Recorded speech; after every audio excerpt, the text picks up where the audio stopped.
The biggest thing is just getting started and getting in front of people. I learned more on my first off-market deal I got than like any book could have ever told me.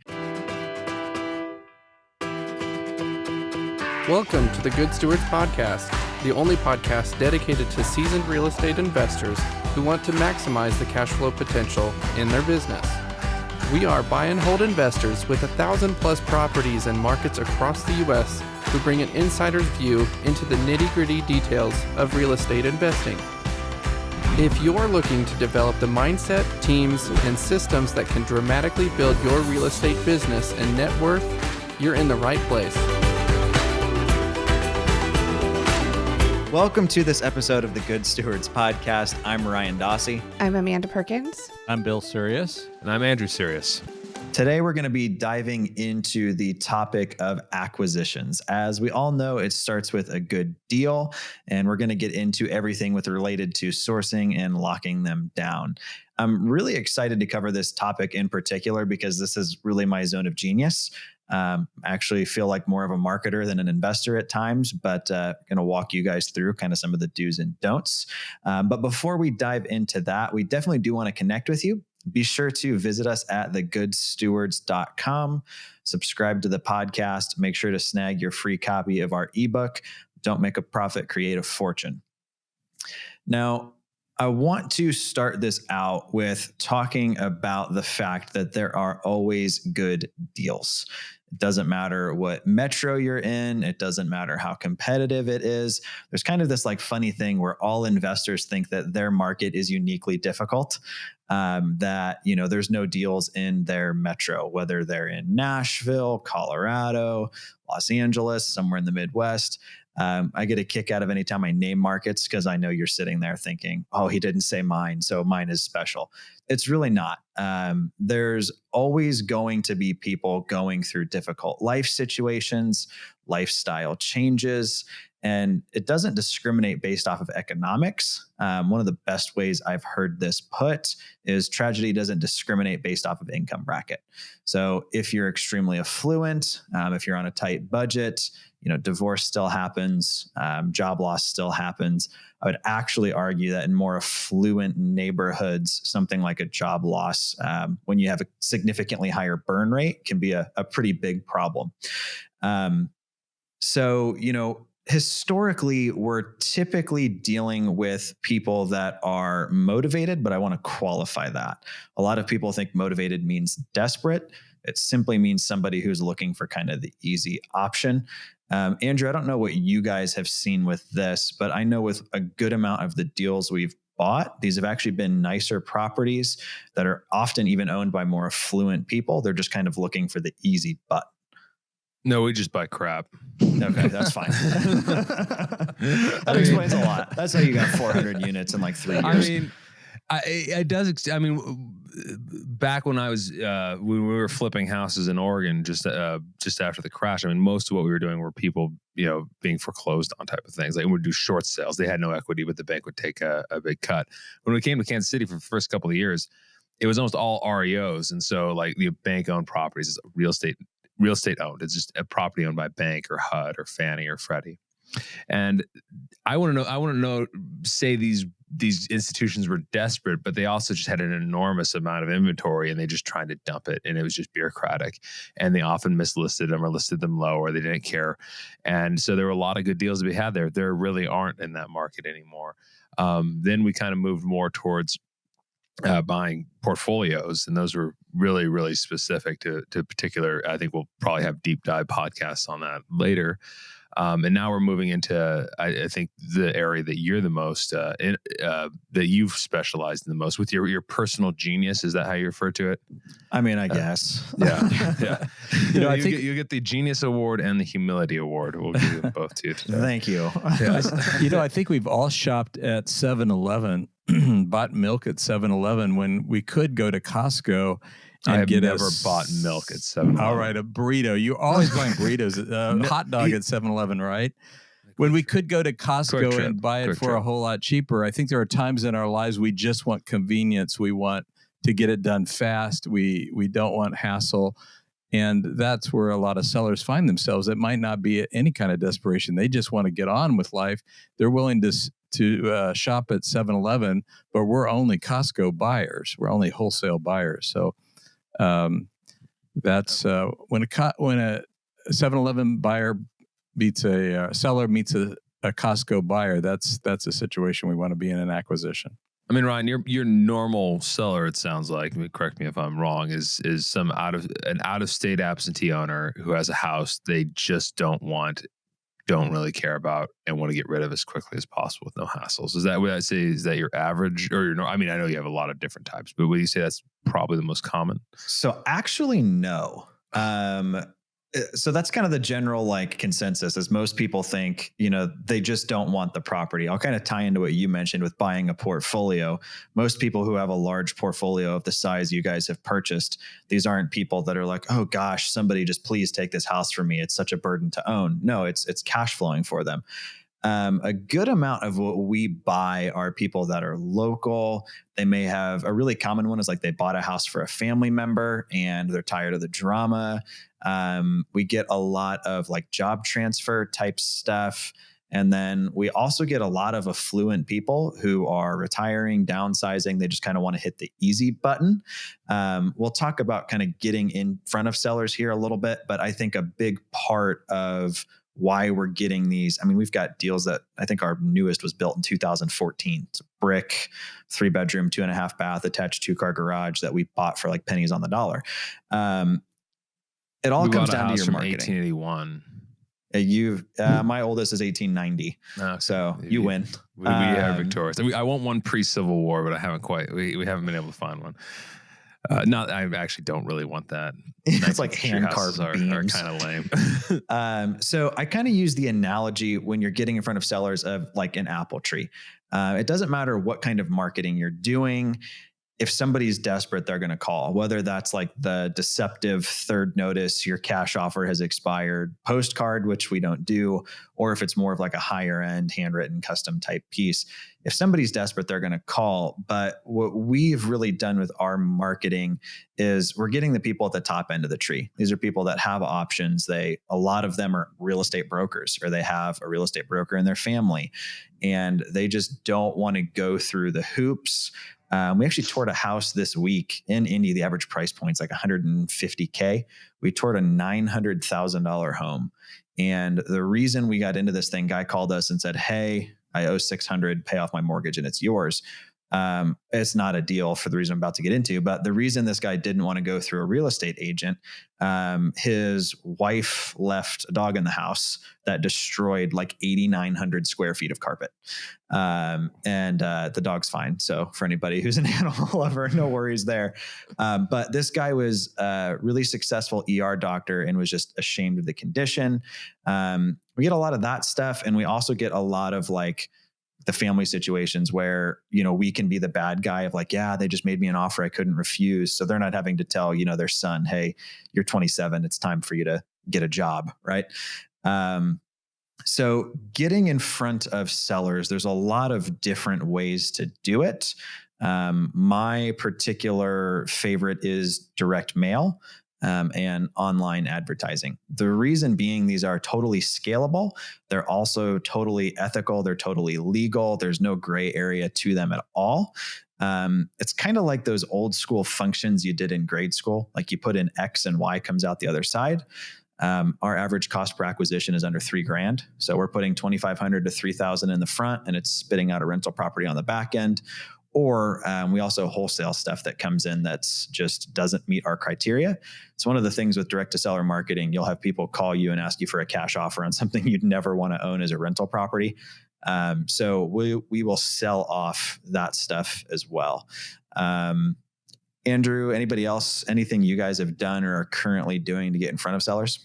We did a lot of direct marketing back when we were in Oregon. We started doing direct marketing here on 2 separate occasions, and we got a little bit, but we just stopped because we were inundated with enough deals as it was. First with the REOs, and then with the I don't know if anyone remembers back 2010, 11, 12. I mean, it was just just REOs everywhere. And I have nostalgia for it, even though that was a terrible time, other than the fact that it was picking candy from a baby. One thing we did find in Kansas City, and we also found a couple in Oregon, and that is an investment-minded real estate agent. This is a person who is not probably oriented towards homeowners finding their dream home, but has the criteria that we have in mind, particularly when you're looking at multiplexes. There's a, if you can find somebody who is a kind of a partner with you to look on your behalf, it's not going direct to seller, which I do think is the best way to go, but it is another part of the funnel, and it's really enlarging the funnel of acquisition that you want to do. If you don't feel like you're getting enough good deals, you're looking on the MLS, you're talking to non-investment minded real estate agents, you're kicking some tires here and there. You just got to open the funnel as wide as possible. And I completely agree with that. I think we've had a lot of ways without having to do direct to sell marketing, even though we're going to start doing that because these ways have gotten they've dried up more and more so. We've had, one is just, trolling the MLS, looking for every single property that makes sense. And we have an investment minded real estate agent, as you said, and gotten to the point where I can just send him out to get a quick estimate of what the repairs are. And then I can kind of put it together and shoot offers that way. We troll through Craigslist. We've, shocking as it may sound, you can't actually get good deals through wholesalers, but it almost always happens in one way. And that is if you have a relationship with a wholesaler where they come to you first, then you can get that. Then yes, they got to get their market, their margin. But if they know that you can close quickly and you will, because one of the biggest problems wholesalers have is these investors who talk a big game but can't do anything. They're under a short time frame, and then all of a sudden they thought they had the property sold and they don't. So if they trust you can close, they often come right to you before they shoot it out their email blast to everyone where you're getting all these, I'm on a lot of lists, so I get a lot of junk sent to me. But when they call, then sometimes, I can get good deals with wholesalers. But I would say one of the key things I have seen is that, and we've also bought on the courthouse steps before. That's another way to do it. That unfortunately, usually it gets dominated by one or two key players. And usually I think they pay too much because they're just trying to bully everybody out of it. But the more I've seen it, like the hotter a market is, the less opportunities there are outside of direct marketing, I think. So as we've seen the market get hotter, the REOs have gone away, the wholesale leads have gotten harder to find, or the good ones have. Craigslist and MLS and just scrolling through there for the exceptions, more and more and more rare. And of course, the buying on the courthouse steps becomes more difficult because there aren't nearly as many foreclosures. So I think the hotter a market gets, the more difficult it is to really get any good deals outside of direct marketing. And that I think that's I don't know. I mean, it sounds like, Ryan, you've pretty much been doing direct marketing since you started, but was that your experience? I missed the whole easy REO section. It wasn't easy. Okay. I missed the people waiting for me to make them an offer. So I kind of came in after that, but I view that as a huge blessing because it made me get creative right from the beginning. How can I get in front of people? How can I get people calling me? How can I stand out? How can I be different? And I know Facebook has gotten in a lot of heat lately. But I do take one thing from their business model, and that's prioritizing customer experience when you're doing direct to seller marketing. So making sure your calls are picked up live, making sure that you show up on time to your appointment, making sure that you make them an offer like you promised, sending them a thank you card, leaving them with a business card. If you do all of these things, even if you have competition on the deal, if you provide a superior experience, people are ultimately going to sell to who they like. I think for anybody who is kind of starting and deciding to take on this acquisitions piece, as opposed to going through one of the other avenues that Andrew mentioned, the biggest thing is just getting started and getting in front of people. I learned more on my first off-market deal I got than any book could have ever told me. Because it's one thing to understand the concepts. It's something different to have actually negotiated a good deal, gotten it under contract, found a title company, taking it kind of through the whole process. So I think the problem with most investors when it comes to this like piece, they want to be wealthy, they want to own assets, they want to be a real estate investor, but this where do I find the good deals chunk tends to trip them up. And my recommendation is just to kind of get out there. Absolutely. I mean, I think there is the paralysis by analysis problem. I think like you just read and read, and you should do that. You need to do that. But I mean, it's like you're basically, if you're trying to learn a musical instrument or learn how to play a sport or something like that, you need to learn the rules and the basics. But you could read about basketball for years and years and years, but until you actually step on the court, you're not going to get any. Until you get stuffed on the court, you don't really know what's up. Until you get well, I think that boils down to making offers. For 100 offers, which you should be able to do within a given amount of time, you might get 10 decent responses. Of that, you might get 3 sellers who you're seriously negotiating with, and out of that, you might get 1 really, really good deal. So it's a numbers game when it gets right down to it. How many offers are you going to make on properties? And if you're doing direct to seller marketing, I don't think you have to go through 100 of them, but the more the merrier, because ultimately you're looking for a big needle in a haystack, but it is a needle in the haystack. But there's a lot of needles there. You just gotta keep looking and hustling. Yeah, I think the first question that I typically ask anybody who reaches out to me is like, how are you guys finding all these deals? First thing I ask them is, how many people have called you and requested a cash offer in the last 30 days? And if that number, most of them, they don't have that number because they haven't done anything. And then the next option is, okay, if you're not getting anybody calling you, how many people have you called or how many people have you marketed out to? Which I want to kind of transition into our next point on that. And that's how to pivot your business.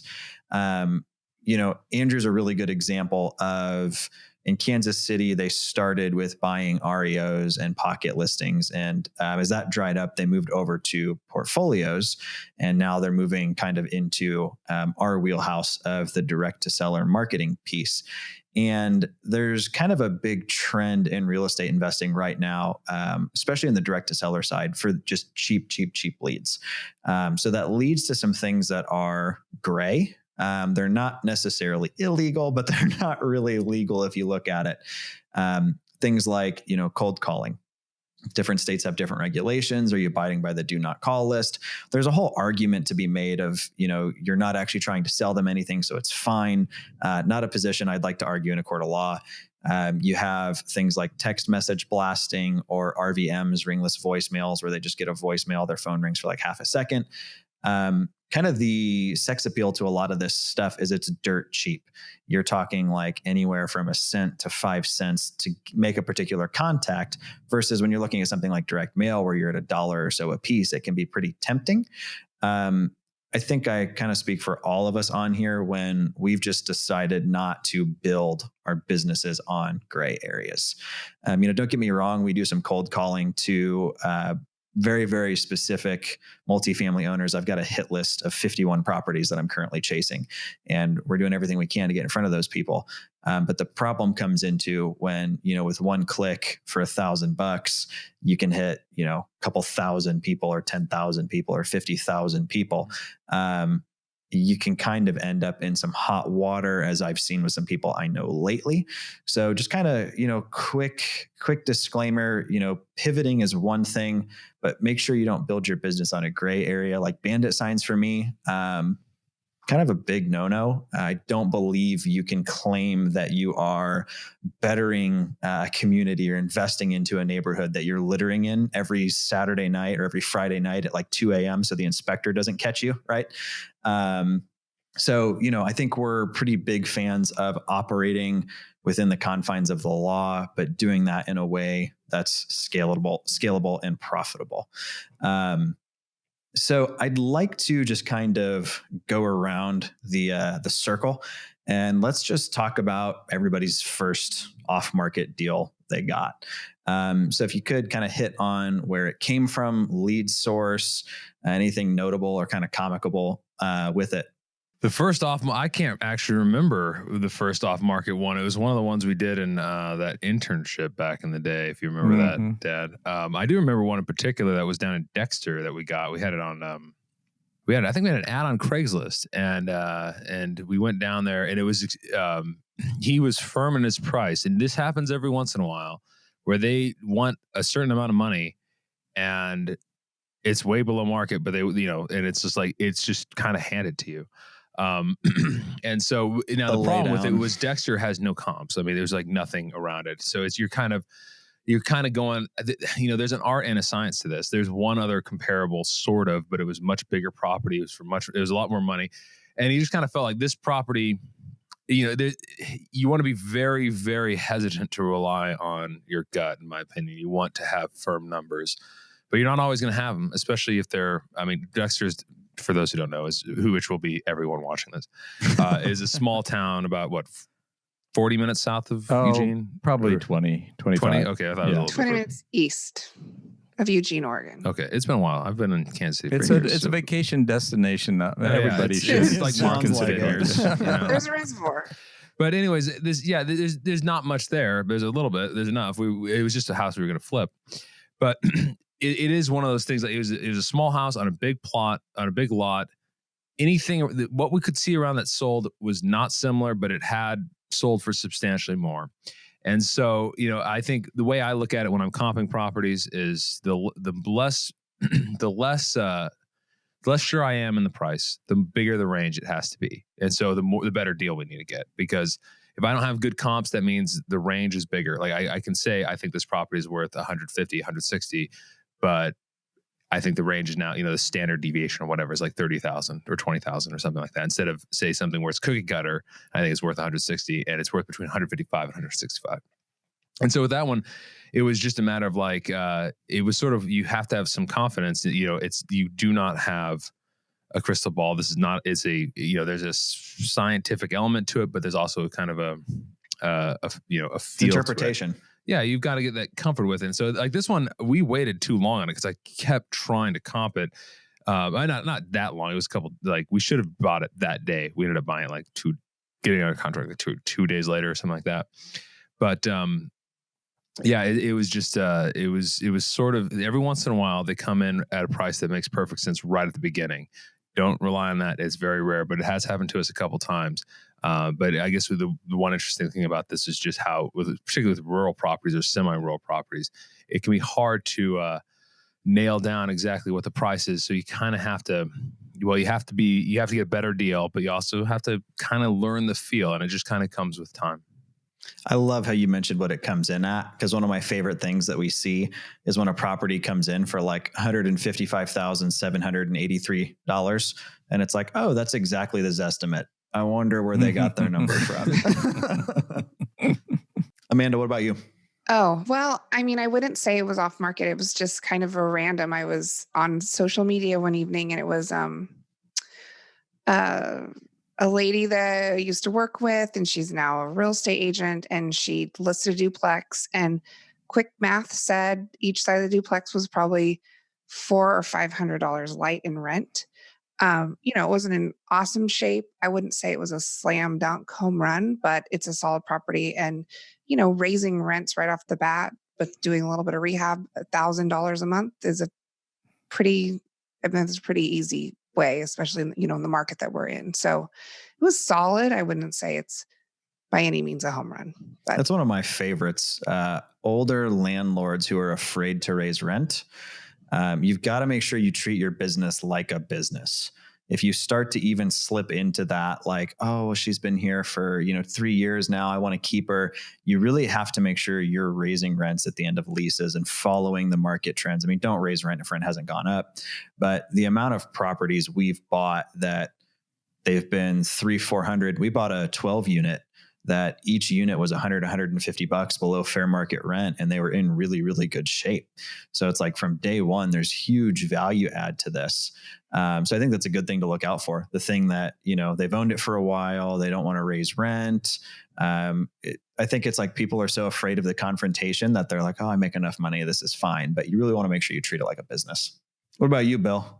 You've got you've been investing for longer than I've been alive. So I'd like to hear your war story. I hope our listeners are not looking on YouTube at the comparison between our ages. But actually, my first house when I got to Eugene, I bought 4 houses and sold 3 of them over time in Portland before I kind of restarted. This was actually 30 years ago now. August 24th, 1989 was the first house I bought in Eugene. And so we've crossed the 30-year anniversary in our company that we're all kind of associated with here, Stewardship Properties. This house, this is the good old days when there was no internet, right? And so I put ads in the classified, and particularly I was targeting campus properties. And so it was East Eugene, where most campus properties are at. The ad read, "Save the commission," in caps. It was a 3-line ad because I always tried to save money. So I jammed everything into this 3-line ad. Wanted a house or investment property near campus, bill, and then my phone number. And I got a call from a fella who had bought the house. His family actually bought the house in the year I was born. Okay, this does date me, 1954. It happened to be the same year I was born. And he and his family had come to the end of its, they're moving on, obviously. And they saw this ad and they were excited about saving the commission. That's 6% right off the bat that they wouldn't be paying. And I think that is something we have to offer when we go direct to seller, however means we find ourselves talking to the seller, is that there's an immediate savings between all of us, and we can call that 6% of the asking price. So he and I sat down, and I saw in the house something that he didn't. There's a tremendous amount of square footage that was not being used, particularly when you thought of a campus rental. And campus rentals are all about how many bedrooms and how many bathrooms you have, particularly if you're talking about a house. And so what was a 3-bedroom house became a 7-bedroom house. You really crammed them in there. Anything like hot pockets and a microwave. Hey, it was a large closet. Anything under double digits is unacceptable. Anyway, so we saw 2 different things. He sold it to me on the basis of kind of a family house, and I bought it on the basis of what it could be, a campus rental property with a lot more rental value. But that was my first direct-to-seller purchase, and it happened to be over 30 years ago now. So it's a neat pivot, though, looking at something that has a potential different use and your value of it being different. Because most investors that would have looked at that, right, would have been like, 75% minus repairs, I'll give this guy this. Whereas, his asking price is a little bit different when you're going to, cram 7 poor souls into a closet. Very, very cool. It's not a closet. He finished out the basement and added bedrooms. Egress windows. Yeah, you name it. Although we did chop 1, the master bedroom did become 2, and it has kind of a thin hallway there. It works. It's a block away from campus, for crying out loud. Students love it. That's right. People are paying for location in a situation like that. And let me tell you, that 3-line ad in the last 30 years has really paid for itself, just to let you know. I actually, I'm glad you brought that up, because I know people that's still a strategy they're using. They're getting into kind of the cheaper, take one gas station type newspapers and paying for a front page ad, which is, a couple $100. And people snag those, sit down, read them, see it. And I know people that are still pulling deals off of that same model, right? Obviously, economies of scale comes into play there a little bit. Only so many people are going to pick that thing up and read it versus sending somebody a letter. But again, if deals trickle in, it's not that hard to make something like that pay for itself. Yeah, again, it's opening the funnel up as wide as possible. If you're not getting good deals, try something else. I think one thing I've noticed in particular that people kind of struggle with, real estate's a people-to-people business. It's a belly-to-belly business. I've heard it described in Oregon as porch time, right? People want to know who you are. They want to get in front of you. I don't imagine we'll ever get to the point where there's like a I mean, there's already for sale by owners, right? But those are never good deals. I don't think they'll ever get to a point where retail homeowners are like, okay, I'm going to list my house on this website for half of what I want, but it's really what I would take. It's never going to be that easy. So you can't be afraid to get out there, get in front of people, build relationships, and just kind of see where stuff comes from, whether that's networking with other real estate professionals like we've talked about, whether it's talking to asset managers at banks, or even reaching out to things like for sale by owners. Can I make a confession here? I've held this for 30 years, and maybe it's time to get off my chest. I'm ready. On this particular deal that I just described, I brought my lovely wife Teresa along with me. You're talking about porch time negotiation. So, I never said that we were going to move into this, our happy little family. That was never something that was explicitly mentioned. It just kind of, and then, of course, Teresa later on realized, why was I there? Was she like 9 months pregnant at the time? Very awkward. Very awkward conversation. We were looking for a house, but I knew that was not going to be the house we'd move into. That would be a rental property. And that's totally fine, because you didn't mention that you were going to live there. I know a lot of investors that'll even send marketing that's like, my wife and I are looking for a house, and it's so easy to see through. But bringing your wife to the negotiation close, definitely smooth. I don't think my wife would be on board.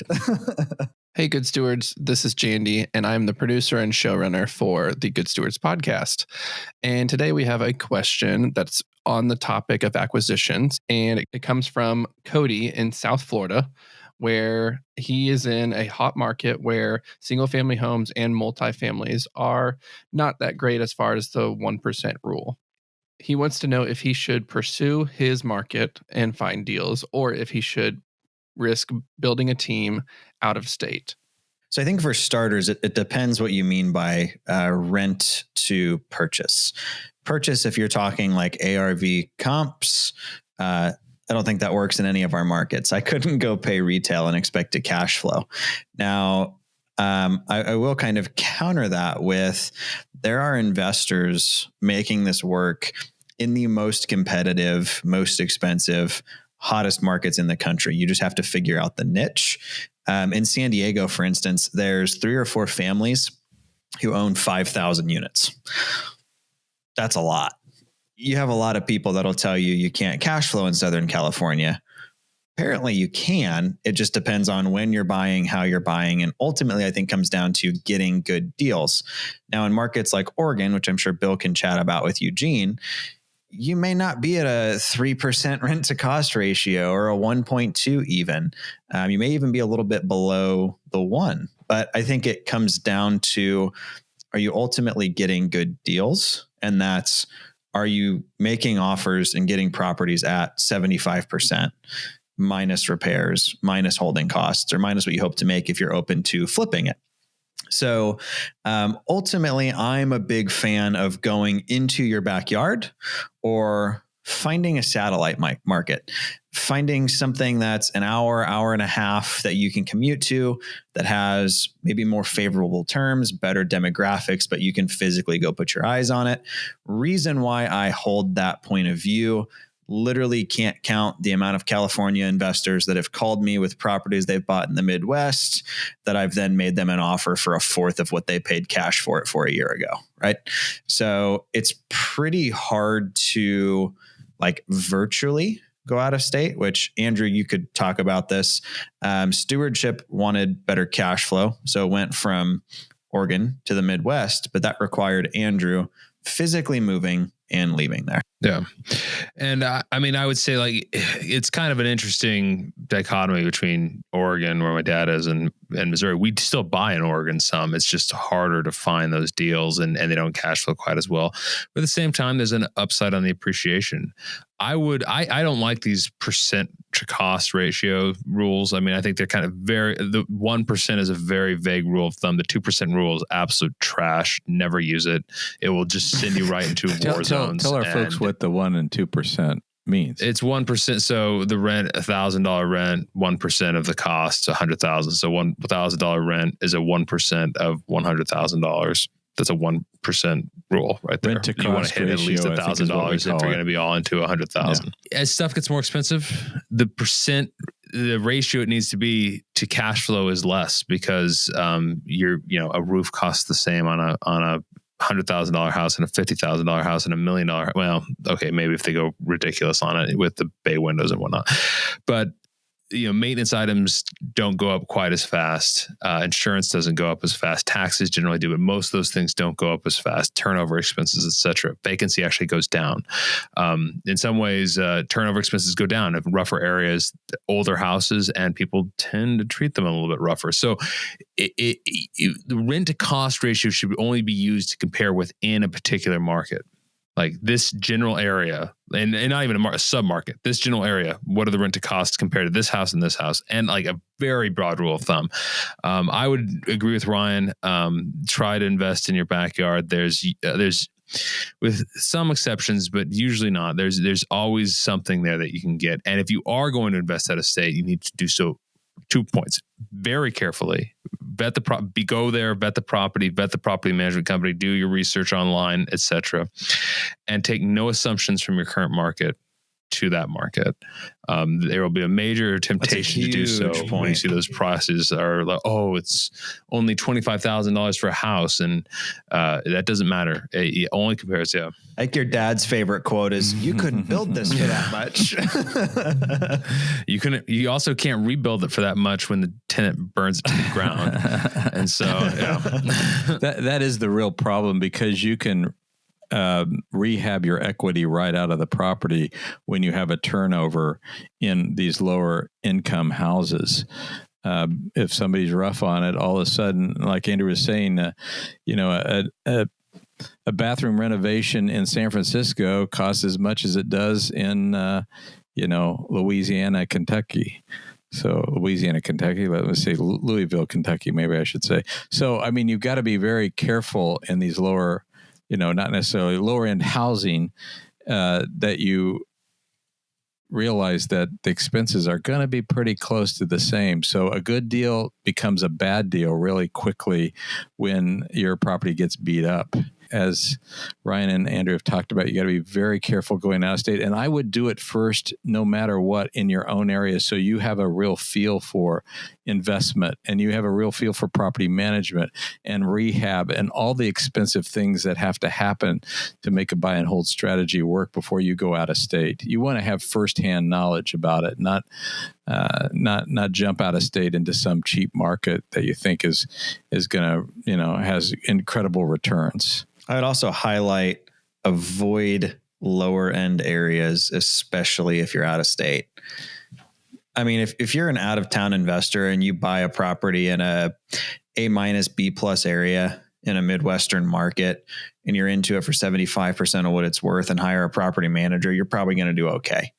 Where people get in a lot of trouble is the sex appeal of the C, the D class assets of like, oh my gosh, my cash on cash return is 4,000%. Good luck ever collecting it.